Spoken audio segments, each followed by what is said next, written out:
Então vamos falar da nossa Parashat Shavua, Parashat Shlach. Alguns chamam ela só de Shlach, outros chamam de Shlach Lecha. A verdade é que o segundo nome aqui ele é extremamente importante para entender um pouquinho do contexto, né? O que está acontecendo e a gente, Bezrat Hashem, poder entender uma mudança grande que vai ter aqui na Torá com essa paraxá. A gente já falou desde a paraxá passada, a paraxá Bealotecha, é uma paraxá que começaram algumas averot, algumas transgressões do povo judeu, de reclamações e, infelizmente, reclamações literalmente de barriga cheia. Eles têm o man, reclamam do man, Hashem faz milagre para eles poderem chegar mais rápido em Eretz Israel, eles reclamam que está rápido demais. Quer dizer, o tempo inteiro só reclamações, só pretextos, muitas vezes para acabar se afastando de Hashem. E Hashem ele fica muito bravo, já tiveram castigos muito, muito pesados, mas, infelizmente, eu acho que o auge ele acontece nessa semana com uma grande transgressão do povo, e a consequência vai ser não só para aqueles responsáveis diretos pelo erro, mas o povo inteiro que acabou não confiando em Hashem. Então, o nome Shlach Lecha significa literalmente envie para você. Então, o que estava acontecendo? Vamos só lembrar e a gente vai fazer daqui a pouquinho uma conexão. A Parashá terminou com Miriam, ela fazendo Lashon Hara de Moshe Rabbeinu. De novo, qual o grande Lashon Hara que ela fez? Ela igualou Moshe Rabbeinu aos outros profetas, o que também não está acabando com ele, não está denegrindo ele, mas o conceito do Lashon Hara justamente é diminuir uma pessoa, coisas que podem causar consequências físicas, financeiras, espirituais, psicológicas, por mais que também aqui Moshe não foi atingido pela sua grandeza, pela sua humildade, ele não ficou chateado, não ficou magoado, ele imediatamente ele reza por Miriam para que Miriam se curasse da tsarat que atingiu ela, aquela doença que atinge principalmente quando a pessoa ela faz o Lashon Hara. Então, a gente terminou aqui com esse Lashon Hara, que na verdade é um grande ensinamento para as futuras gerações, é uma das 6 coisas que a gente deve se recordar todos os dias, que é lembre-se o que Hashem fez para Miriam no deserto, quando a gente saiu de Mitzrayim. Então, são aqui detalhes importantes de tudo que aconteceu com Miriam e a gravidade do castigo dela, só para a gente aprender para a nossa vida, se ela que fez com tanto amor, se ela que fez com toelet para ajudar o irmão, ela fez com as melhores intenções do mundo e fez só o Lashon Hara para o irmão Aaron, e Moshe não se importou, não ficou chateado. Se teve uma consequência tão grande, imagina, Deus nos livre, qual vai ser a consequência do Lashon Hara feito com raiva, feito para denegrir, feito para machucar os outros, que é falado para muitas pessoas. Tudo isso, óbvio que vai ser multiplicado ainda mais no tamanho da consequência do erro que a pessoa faz. Então, assim terminamos e começa aí imediatamente na nossa semana, vai daber Hashem el Moshe lemor, Shlach lecha anashim, vayaturu et eretz Canaan.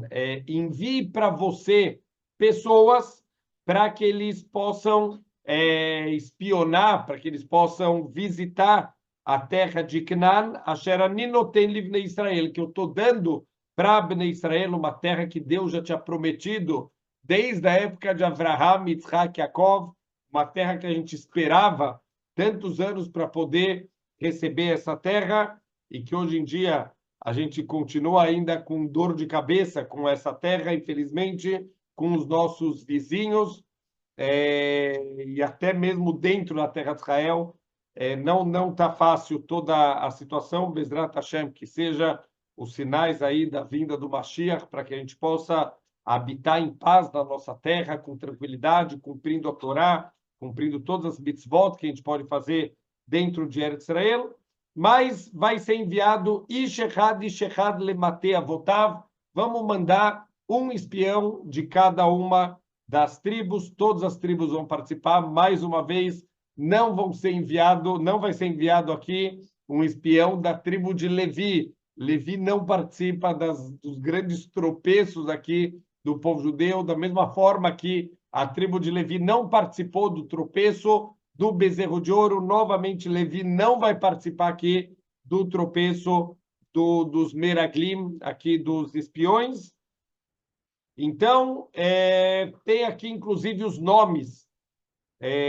Vaishlach otam Moshe midbar Paran al pi Hashem, kulan anashim roshei bnei Israel heima. Então, vai mandar eles a partir do Midbar Paran. Tudo isso é no sul de Eretz Israel, quer dizer, eles saíram de Mitzrayim, eles foram diretamente para o Har Sinai. A gente viu que eles saíram do Har Sinai e foram diretamente para Eretz Israel, e a ideia já é entrar em Eretz Israel e ficar lá dentro, então eles fizeram tudo isso pelo sul de Eretz Israel, e eles vão passar lá 40 dias espionando, olhando toda a terra, vendo todos os detalhes do que está acontecendo lá dentro. E aí vem o nome dos 12 espiões que vão entrar aqui na terra de Israel. Vaishlach otam Moshe latur et eretz Canaan. Eles foram mandados latur. Então vamos prestar atenção que o verbo turismo, ele vem aqui desse verbo da Torá, de latur, aqui de espionar, mas a ideia é que eles deveriam passear por toda a terra, não um passeio de férias, mas eles deveriam olhar essa terra sob comando de Moshe. Mas, detalhe aqui, não sob o comando de Deus. Urashi, o primeiro Urashi aqui da Parashá, ele pergunta, né, qual que é a conexão entre o começo da nossa Parashá e o final da Parashá da semana passada. E Urashi falou o seguinte: Lama nismecha Parashat Meraglim le Parashat Miriam.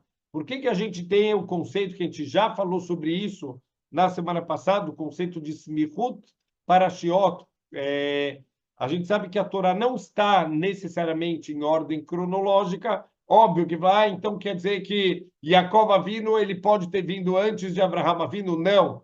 Muitas coisas na Torá estão em ordem cronológica, principalmente quando isso é ressaltado pela Torá, a cronologia das coisas, mas muitas vezes a Torá não está em ordem cronológica. Então a Torá ela não tem nenhuma obrigação de dois assuntos serem relatados um na sequência do outro. Já que não tem obrigação, se Deus escolheu relatar um incidente depois do outro, é porque tem um ensinamento. A gente deve aprender de uma coisa para a segunda coisa.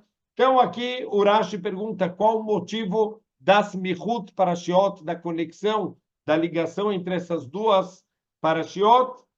Então, responde Urashi, Lefi shelakta aliskei dibat shedibra beachia. A Miriam ela foi castigada pelo fato que ela fez o Lashon Hará do seu irmão. Ureshaim alalurau velolakhu musar. E esses Reshaim, eles viram o que aconteceu com Miriam e eles não aprenderam a lição, eles não pegaram aqui o importante da história e acabaram tropeçando aqui no erro de Lashon Hará da terra de Israel. Vamos voltar a esse Rashi aqui, ele tem um ponto importante, a gente já vai voltar nele. Continua o Rashi, fala Shlach lecha. Deus fala para Moshe Rabbeinu, ledatcha. Moshe Rabbeinu, você quer mandar espiões? Manda na tua conta.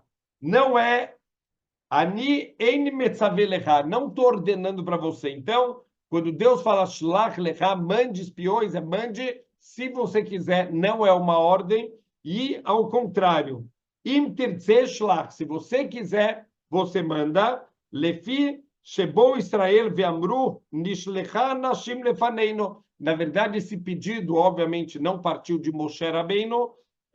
A gente sabe da história, quando Yoshua entrou na terra de Israel, ele também mandou 2 espiões, ele mandou o Kalev e o Pinhas. O Kalev é um dos 12 espiões que Baruch Hashem, os 2 espiões não participaram aqui desse tropeço, que foram o Yoshua e o Kalev. O Kalev também, ele foi um dos espiões que novamente vai entrar na terra de Israel na época do Yoshua, quando o Yoshua está entrando para conquistar, então, novamente, o Caleb ele vai ser um dos dois espiões. Quer dizer, mandar espiões por si só não tem nenhum erro. O que Moshe Rabbeinu ele queria aqui, na verdade, o Yoshua, o que ele queria quando ele vai entrar na terra de Israel? Ele só queria que eles trouxessem a informação que eles realmente trouxeram, que os habitantes estão apavorados. Então, isso ia tranquilizar um pouco o povo de saber que está tudo pronto para a conquista de Israel. Aqui não foi Moshe que quis mandar os espiões, quem quis mandar os espiões foi o povo. O povo começou a reclamar, falou, deixa a gente mandar espiões que a gente quer ver como que é essa terra. Só que Deus, ele já avisa, olha, vocês querem mandar espiões? Tudo bem, Moshe Nimlach Bashkinah, Moshe foi se aconselhar com Hashem, olha, o que eu faço? Eu mando, não mando, muitos detalhes, inclusive, e também aqui da Parashat Shlach, muitos detalhes no final da Torá, o Sefer Dvarim, ele também é conhecido como Sefer Mishneh Torah, o livro da repetição da Torá. Por quê? Porque Moshe Rabbeinu vai relembrar muitos acontecimentos e, obviamente, não é só para ficar enchendo linguiça, vamos fazer mais um livro só para fechar com 5 em vez de com 4, não. Óbvio que todo o Sefer Dvarim é tão importante quanto os outros 4 Farim.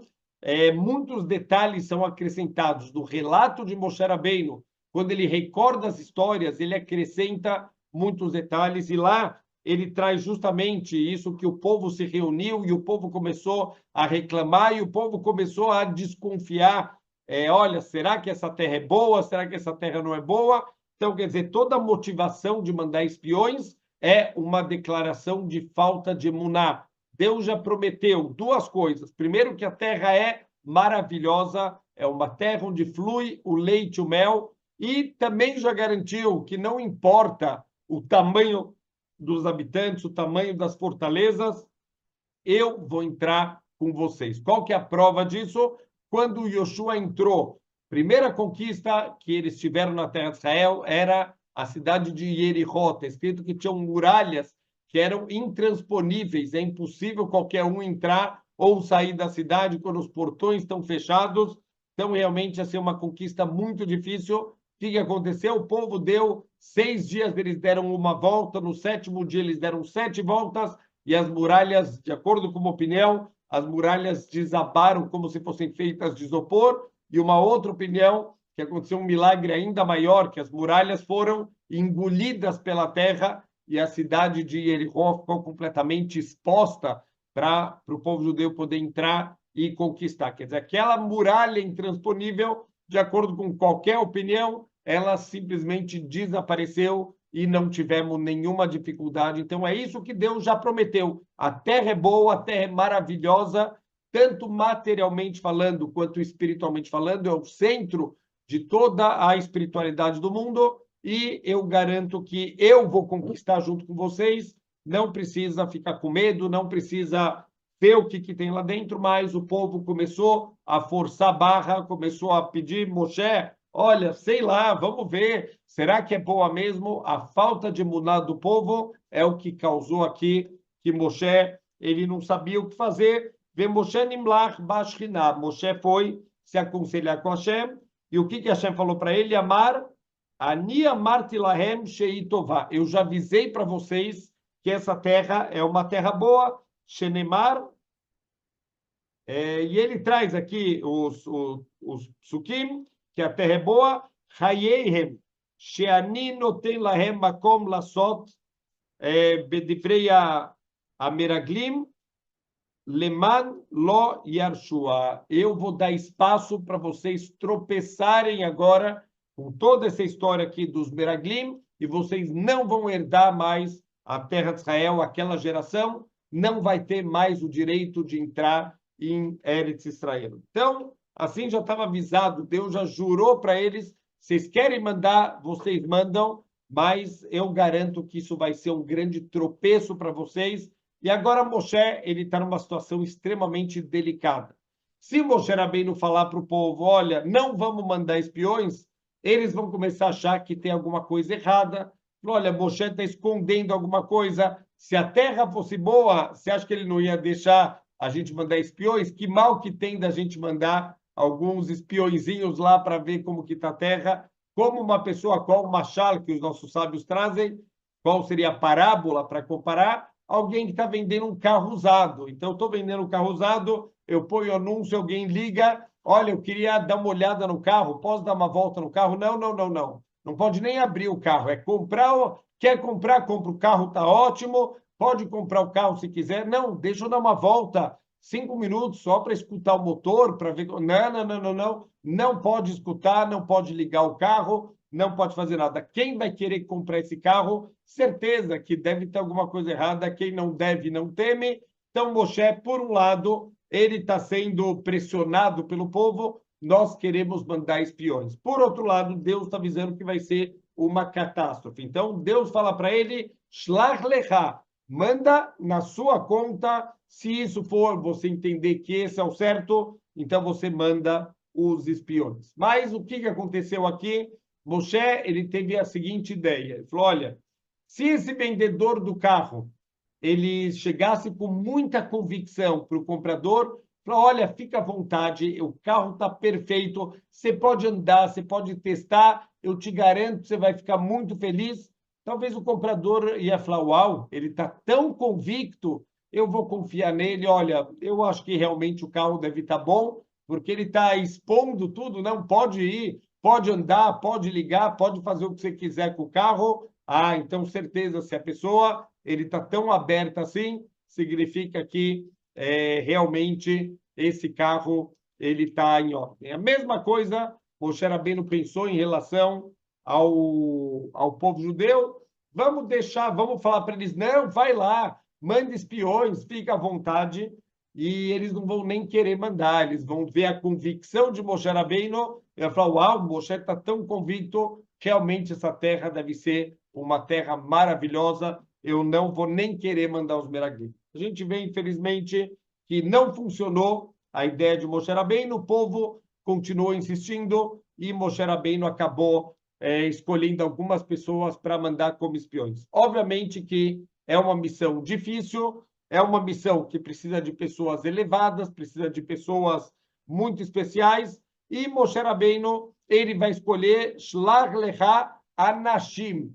Anashim é uma linguagem de grandeza, estamos falando de pessoas importantes, pessoas grandes, que foram escolhidas 12 pessoas entre os melhores do povo. Entre eles estava o Kalev Ben-Yefuneh, o Kalev, aqui na lista, ele é o terceiro da lista, e Yoshua bin Nun é o quinto da lista aqui dos 12 espiões. Então, os nossos comentaristas, eles perguntam que ordem que está, porque as tribos aqui estão uma grande bagunça. Ele começa a falar da Mate Reuven, que é a primeira, que é o primogênito. Depois ele vai para Mate Shimon, que realmente era o segundo filho da Leá, só que de repente ele pula para Yehudá, que já é o quarto filho. Depois ele já vai para o Issahar, e aí depois ele já vai para o Efraim.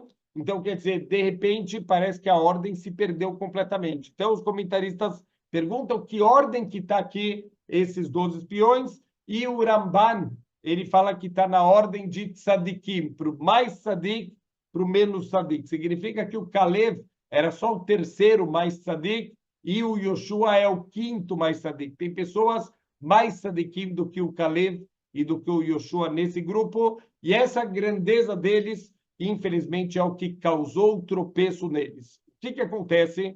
Justamente por eles serem pessoas tão grandes, está escrito, 3 coisas tiram o homem do mundo. Uma delas é o kavod. O kavod, a inveja, né? A honra, a inveja e os desejos tiram o homem do mundo. Então, o que significa tiram o homem do mundo? Tiram a objetividade da pessoa, não de uma maneira consciente, mas principalmente de uma maneira subconsciente, a pessoa se perde por causa dessas 3 coisas. A honra, ela é uma das coisas que mais desvia o ser humano do seu objetivo na vida. Então, o que acontece? Esses 12 líderes, eles entenderam que a partir do momento que eles entrarem na terra de Israel, eles vão perder o posto deles, porque eles vão conquistar a terra, as tribos vão ser divididas, cada uma vai estar na sua região e provavelmente vão ser escolhidos outros líderes agora nessa nova condição do povo judeu. Então, de forma subconsciente, eles entenderam que era melhor para eles continuarem no deserto do que realmente entrarem na terra de Israel. Óbvio que ninguém intencionalmente quis sabotar a missão, mas no subconsciente eles começaram a procurar os defeitos da terra. Ao invés de ver o lado bom da terra, eles vão passar os 40 dias lá na terra de Israel, procurando o que tem de pior aqui na terra.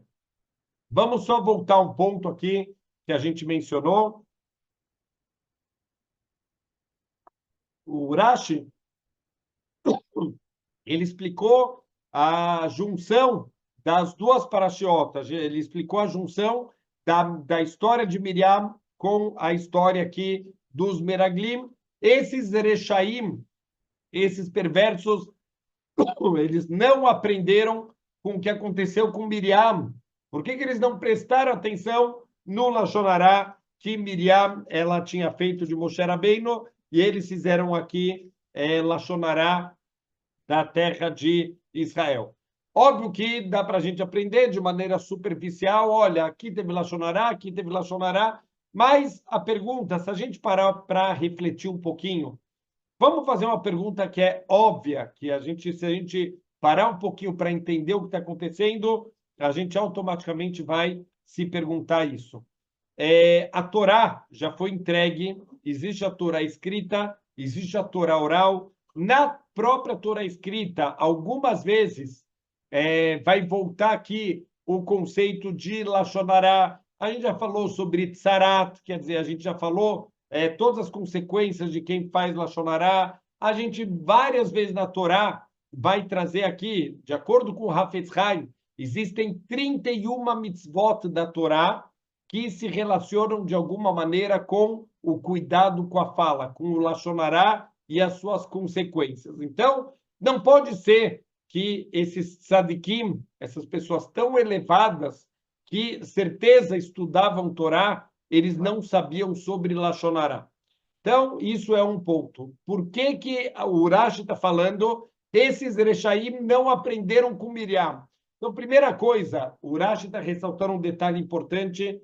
Quando a Torá vem falar erros que o povo judeu fez, erros desde Abraham, a Torá ressalta erros que Abraham fez, que Sará fez, erros de Isaac, de Jacob, erros dos maiores do povo, o erro de Moshe, a gente vai ver mais algumas parashiot, o erro que ele bateu na pedra. Algumas vezes a Torá ressalta que ele ficou nervoso e esqueceu uma parte da Torá. Por que a Torá está falando dos erros do povo? Não é Stam Lashon Hará, não é para ficar simplesmente envergonhando ninguém. A Torá quer que a gente aprenda com os erros dos outros. Então, presta atenção nos erros e nas consequências que aconteceram na vida de uma outra pessoa para a gente poder aprender para a nossa vida. A gente não precisa testar e cair nós mesmos. Olha as quedas dos outros, os erros que os outros fizeram e as consequências para aprender na sua vida. Então, a primeira coisa aqui que os espiões deveriam ter prestado atenção. Olha a gravidade, olha a consequência. Uma mulher tão sadical, uma neviá, ela era uma profetisa e mesmo assim, olha o que aconteceu com ela, aprende alguma coisa com os erros dos outros. Essa é a primeira lição do Rashi. Mas por que o Rashi ele não fala esses Rechaim que não estudaram a Halachá, que não estudaram a Torá e não aprenderam que o Lashon Hará é grave? Por que eles deveriam ter aprendido de Miriam mais do que ter aprendido da própria Torá? Então, olha só que interessante. Logo depois que aconteceu o Lashon Hará de Miriam, a gente mencionou isso na aula passada, está escrito que Moshe Rabbeinu ele era muito humilde, mais humilde do que qualquer homem na face da terra. Por que a Torá fala isso logo depois do Lashon Hará? Para ensinar para a gente que Moshe não se incomodou, Moshe não ficou chateado, Moshe imediatamente rezou pela sua irmã para que ela se recuperasse. É como se Miriam tivesse falado Lashon Hará para a parede, porque não atingiu ninguém. A gente poderia pensar, e óbvio que isso também é verdade, que o pior efeito do Lashon Hará é a destruição do outro. Quando eu falo Lashon Hará de alguém, quando eu faço bullying com alguém, quando eu ataco a honra de alguém, óbvio que normalmente essa pessoa fica destruída, essa pessoa fica mal. Isso tem a ver também com o nosso kavod, quando alguém fala mal de mim e eu fico muito chateado, isso obviamente também tem a ver com o nosso kavod. Então, essa pessoa que ela fica chateada, isso é por causa do kavod dela. E fazer Lashon Hará é atacar a honra do outro, é atacar a pessoa, muitas vezes, ela fica difamada na cidade inteira. Então, isso estraga a vida de uma pessoa. A gente sabe as consequências do bullying, quantos jovens acabam se suicidando, quantas vidas ficam destruídas para sempre por causa de Lashon Hará. Não faltam histórias, pessoas que morreram, pessoas que perderam empregos, pessoas que tiveram que se separar, histórias até de grandes rabanim que se separaram por causa de Lashon Hará, que começaram a falar para o sogro que na verdade, ele não era um grande estudante de Torá e começa até que realmente o sogro acabou convencendo a filha a se separar desse Rav. Já tivemos várias histórias, infelizmente, reais das consequências do Lashon Hará. Mas a gente poderia pensar que esse é o único problema, o Ben Adam Lechaveiroi, o que eu estou atingindo o outro, mas olha o que a gente aprendeu de Miriam, que Moshe não se incomodou, Moshe não ficou chateado, Moshe não diminuiu a honra dele, Moshe não deixou de ser a pessoa grande e especial que ele era e a humildade dele protegia ele. Quer dizer, ele era tão humilde que ele não se incomodou, ele rezou por Miriam imediatamente e não ficou absolutamente chateado com o que ela tinha falado. Mas o principal, quem foi a principal que sofreu com o Lashon Hará? A própria Miriam. Então, esse é o efeito verdadeiro do Lashon Hará que as pessoas às vezes esquecem.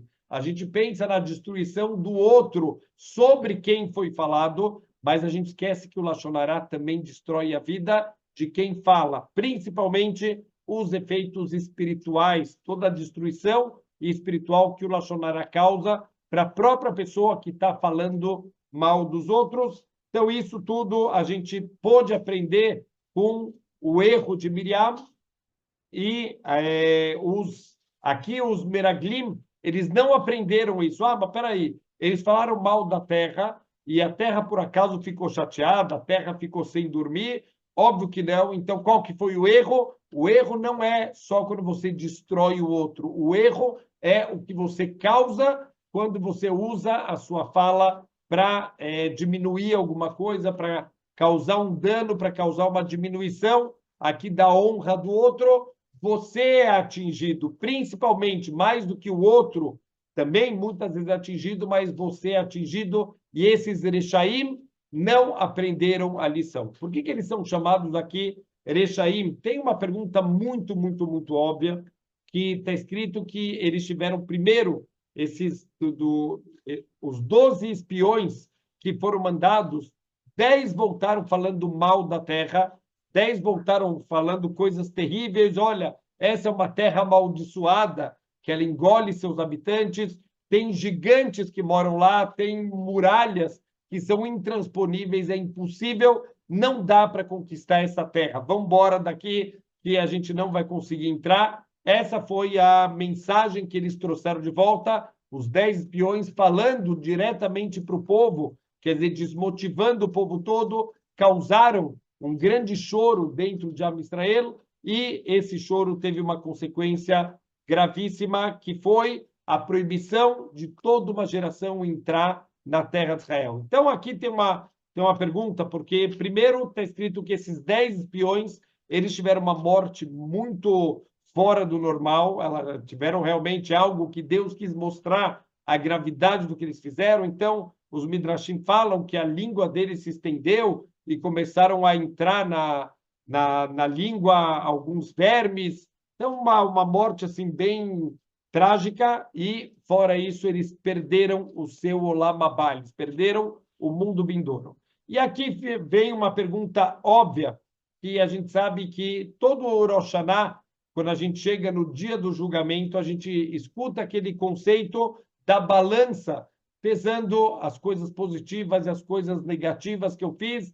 Se eu tenho mais coisas positivas, eu sou inscrito no livro da vida, no livro dos tzadikim. Se lo além a pessoa, ela tem mais transgressões do que coisas boas, ela é escrita no livro da morte, no livro dos Rechaim, e se está equilibrado, ele é um Benoni, ele tem 10 dias entre Rosh Hashanah e Yom Kippur para se decidir para qual lado ele quer ir, se ele faz mais uma mitzvah, ele desequilibra a balança para o lado positivo, se lo além ele faz uma verá, ele vai desequilibrar para o lado negativo a balança dele. Então, aqui estamos falando de anashim. Já explicamos que são pessoas grandes, são pessoas espiritualmente muito elevadas, e, de repente, um erro que eles fizeram, eles perderam o lamabá, aonde está a justiça, aonde está o equilíbrio aqui da coisa, eles, uma vida inteira de coisas boas, um único erro que eles fizeram, e, de repente, eles vão perder todo o olamabá. Então, é um pouco difícil da gente entender aonde está a justiça aqui do que aconteceu com os Meraglim. Mas os nossos sábios, eles falam que um dos efeitos da gente fazer mitzvot ou a gente fazer averot é o impacto, a influência que isso vai ter sobre as outras pessoas. Toda vez que eu faço uma mitzvah, e isso influencia outras pessoas para o bem, as pessoas olham para a gente e elas se inspiram, elas se influenciam, elas também querem fazer alguma coisa, elas vão receber também a recompensa. A pessoa que fez e que inspirou também vai ser recompensado por todo mundo que fez mitzvot baseado nela. Olha só que história bonita.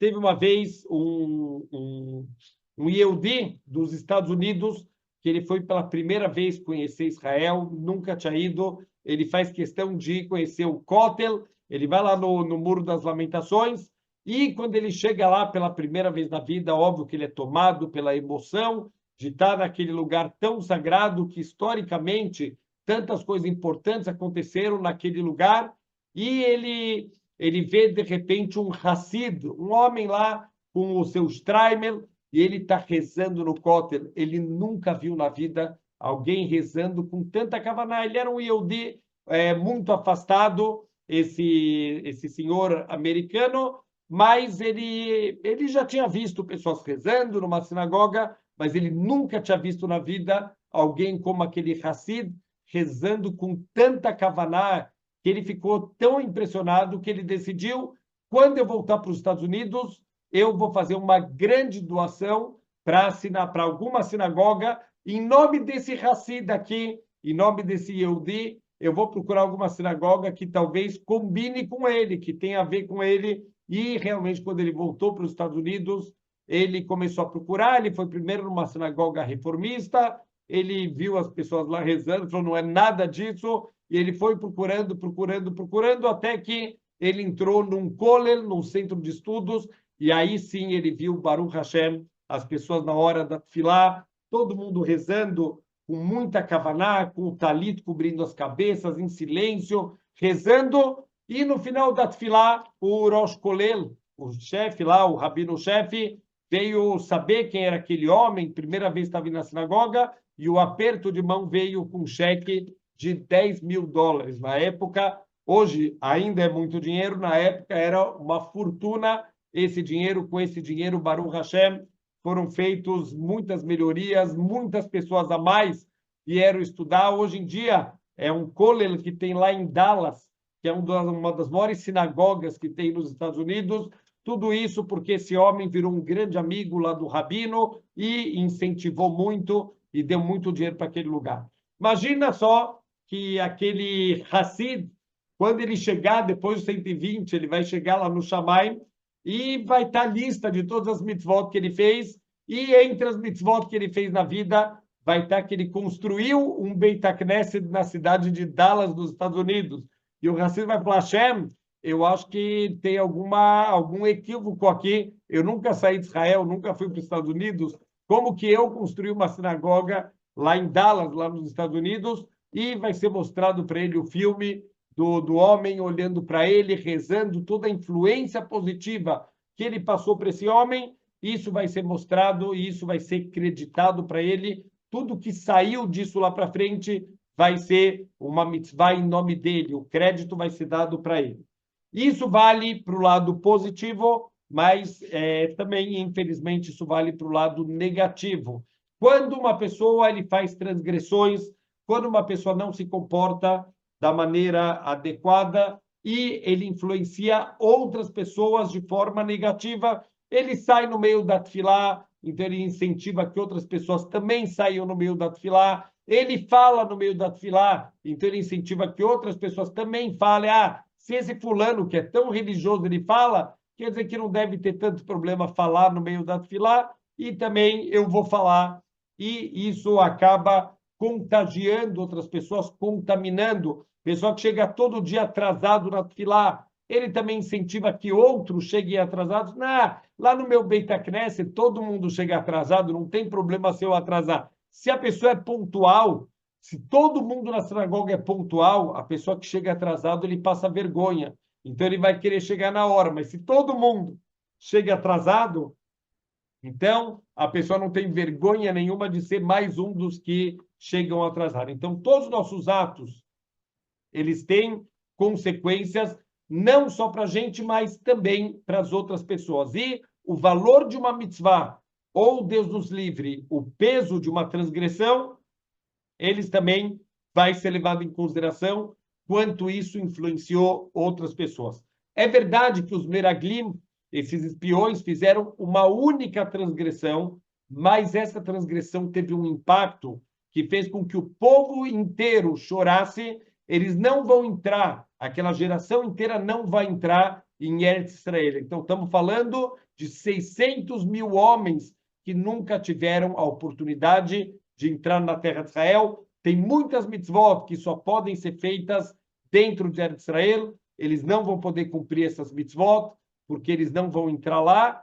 Tudo isso está na conta dos Meraglim, dos 10 espiões que falaram mal da terra, que causaram esse choro. E não só isso, o dia que eles choraram, Deus falou, vocês choraram em vão, vocês choraram sem motivo, agora eu vou dar um motivo para vocês chorarem. Esse dia era Tisha B'Av, o dia que os nossos 2 templos foram destruídos e várias outras tragédias recaíram sobre Am Israel durante a nossa história. Então, as consequências, elas também têm peso, não só as consequências na minha vida, mas o impacto, as influências que eu posso causar também na vida de outras pessoas. Então, tem que saber que a gente pode, coisas boas, a gente pode fazer um Kiddush Hashem, santificar o nome de Hashem, e, loleino, coisas ruins, a gente pode estar fazendo um grande Hilul Hashem, e isso pode ter consequências muito, muito negativas. Olha só que história incrível, consequências de atos que a gente faz na vida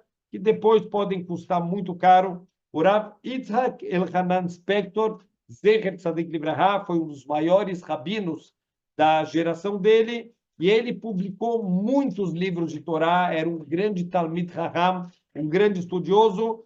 Uma vez, um homem muito rico, ele bateu na porta do Rav Yitzhak Elhanan e falou: Rav, eu gostaria de ter o mérito de poder doar para você fazer um livro. Eu queria dar todo o dinheiro para você publicar um novo livro com teus ensinamentos de Torá.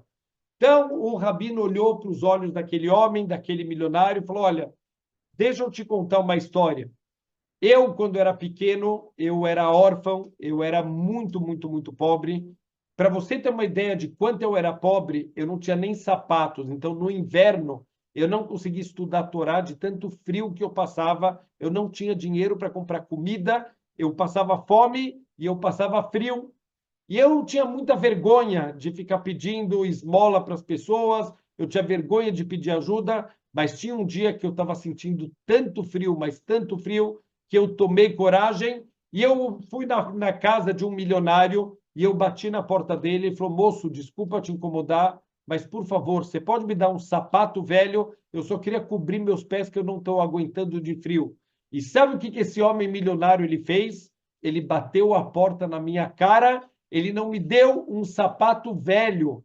E se eu tivesse recebido esse sapato, meus pés iam ter se esquentado, talvez eu ia poder estudar mais Torá, talvez hoje eu saberia ainda mais Torá, num nível mais profundo, e talvez eu nunca vou saber mais a Torá que eu poderia saber por causa daquele homem que fechou a porta na minha cara.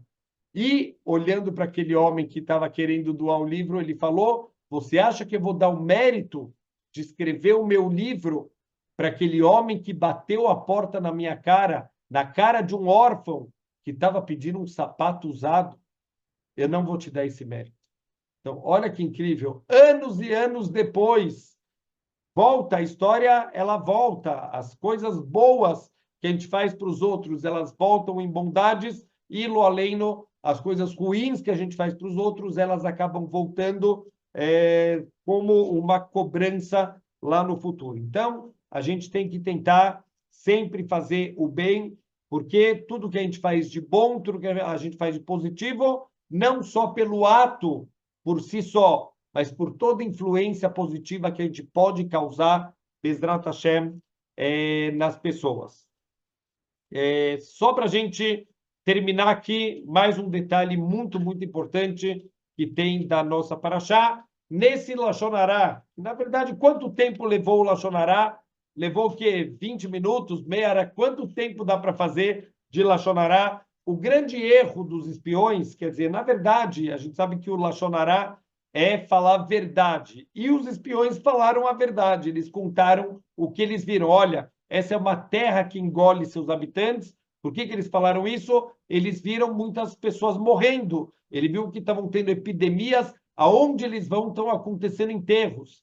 Eles viram que é uma cidade de gigantes, eles inclusive trouxeram frutas, eles precisavam de 8 pessoas para carregar um cacho de uvas, uma pessoa para carregar romã, de tão grande que era. Então, eram frutas muito, muito grandes que eles tinham que carregar, e eles trouxeram isso não para mostrar, olha que terra fértil, eles trouxeram isso para mostrar, se a uva é desse tamanho, tentem imaginar o tamanho de quem come essas uvas. Então, a ideia era denegrir, era falar mal da terra, mas o Lashon Hará, que é o grande erro aqui, durou 20 minutos. O que está escrito na Torá? Que o castigo foi: aquela geração não vai entrar na terra de Israel, eles vão ficar no deserto por 40 anos, até que troque toda essa geração e só uma nova geração vai entrar na terra de Israel. Porque justamente 40 anos está escrito: como vocês ficaram 40 dias, entre aspas, passeando na terra de Israel, agora vocês vão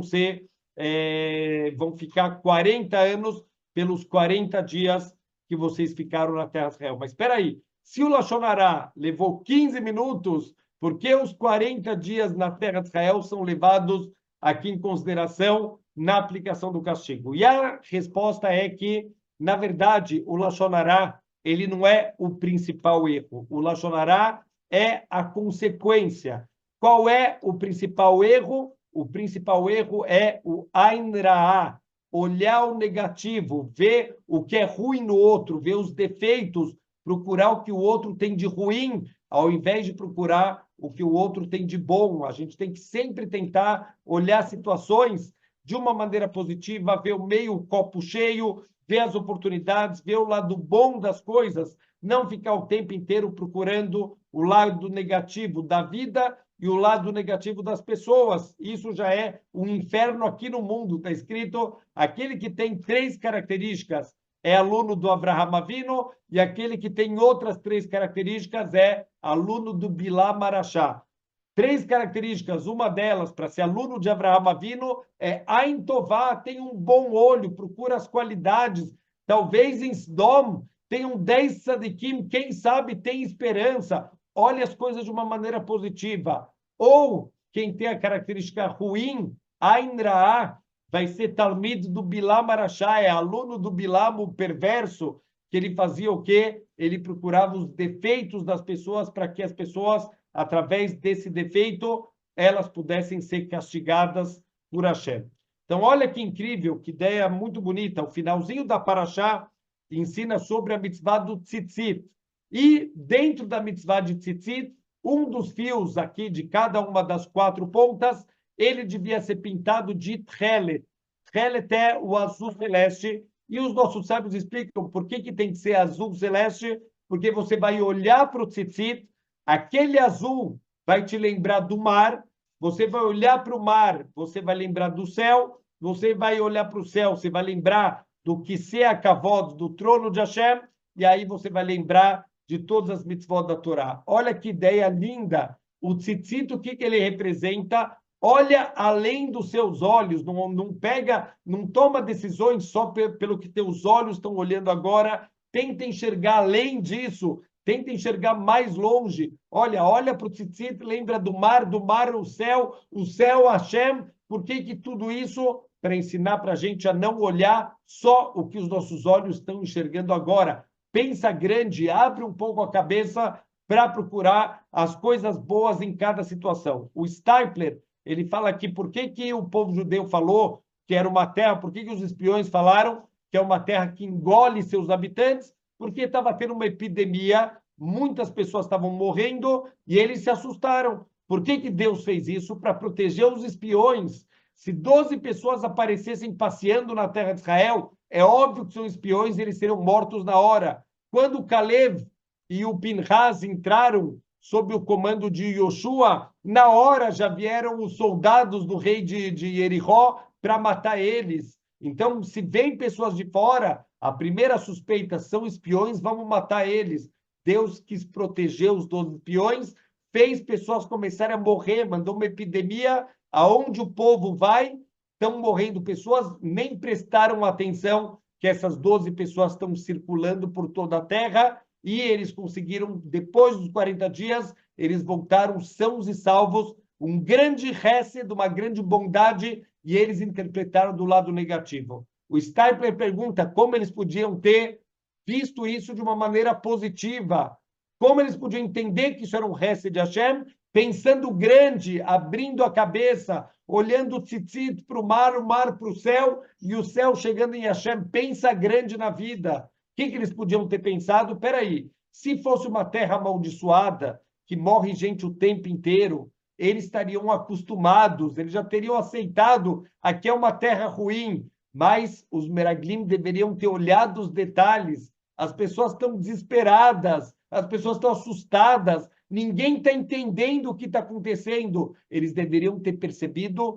que era algo que estava acontecendo só naquele momento. Se eles pensassem grande, se eles olhassem para os detalhes, se eles procurassem a parte boa da história, como fizeram o Caleb e o Yoshua, eles conseguiram ver o lado bom da história. Quer dizer que sempre dá, por pior, por mais escura que seja a história, sempre dá para encontrar luz que tem no meio dela. Assim o Yoshua e o Caleb provaram para a gente. Se a gente se esforçar, a gente vai começar a olhar o bom dos outros, o bom da vida, o bom das situações, pensar positivo, abrir um pouco a cabeça, sempre chegar em Hashem, por trás de qualquer situação, por trás de qualquer acontecimento, sempre tem Hashem, sempre tem bondade, sempre tem algo positivo para a nossa vida. Essa tem que ser a lição da Parashá. Não é para fazer Lashon Hará dos Meraglim, dos espiões, é para a gente aprender com os erros deles e não cair no mesmo erro, a gente começar a ver a vida, Bezrat Hashem, com outros olhos. Shabbat Shalom.